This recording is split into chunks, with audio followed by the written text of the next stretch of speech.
Hey guys, welcome back to my channel. Jazari Qual here with another video. Thank you so much for clicking on this if you're a subscriber. And if you're not a subscriber, you should consider subscribing. I make videos every Tuesday and Thursday regarding style or music and a weekly vlog posted on Sunday at 5 p.m. Central Standard Time. Today, I'm going to be showing you guys my favorite tie knot.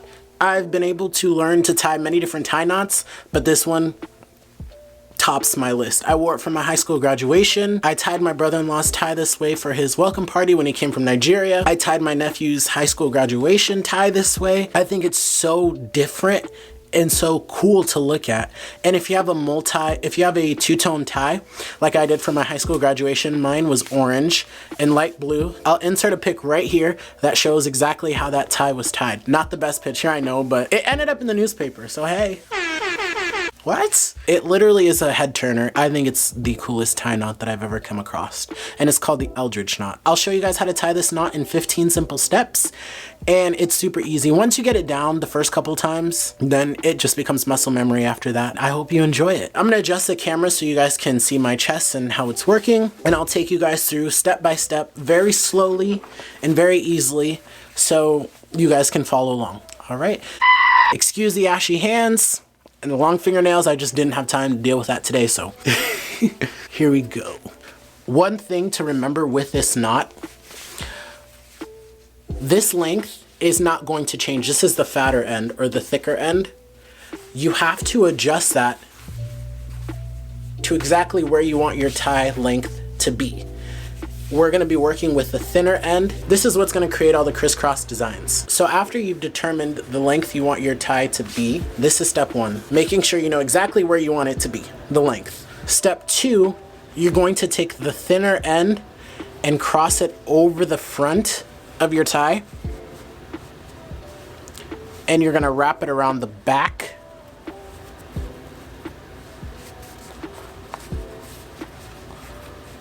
So that it looks like this.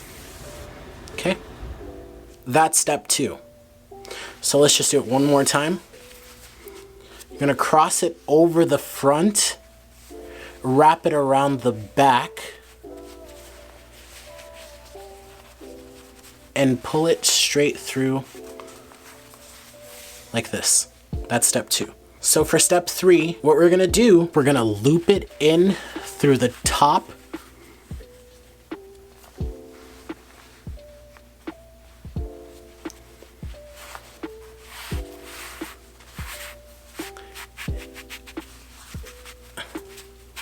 and pull it tight that way. That's step three. Work the creases out as you go. That way it's nice and flat instead of having all these creases inside once you're done. So this is step four, working out all the creases and pulling it tight this way. Okay. Step five, we're gonna cross it over the front and cross it over the front, then around this part, inside,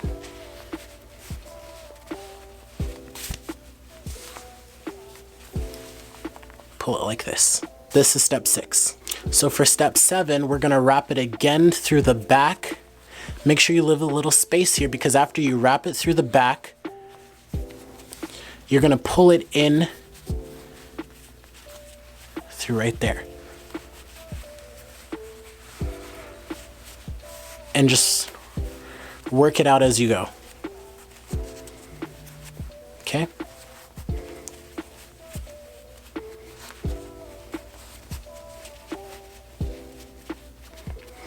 And step eight is just working all of this out, getting it nice and smooth. Okay, now for step nine, I'm going to tuck this on the inside like so and pull it tight. Okay? Once again, keeping everything here secured, tuck it in through the top.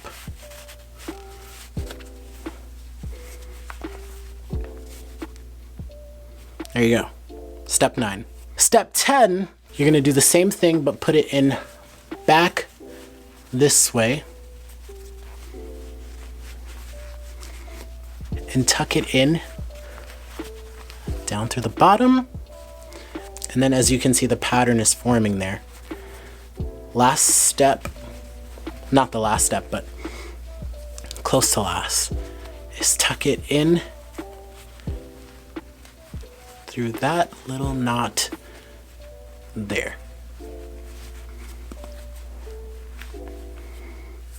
Which is technically step 12.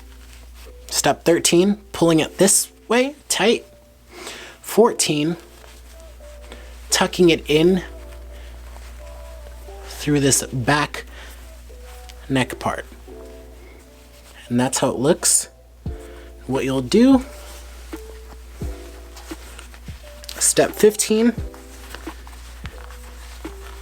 is just tucking your collar back down.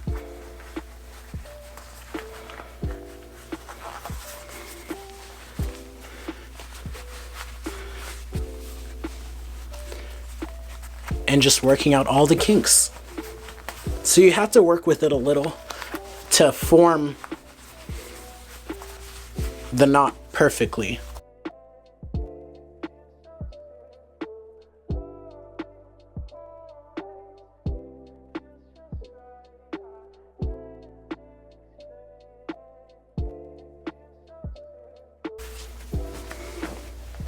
There you have it. That is the Eldredge knot. I think I can work this a little better.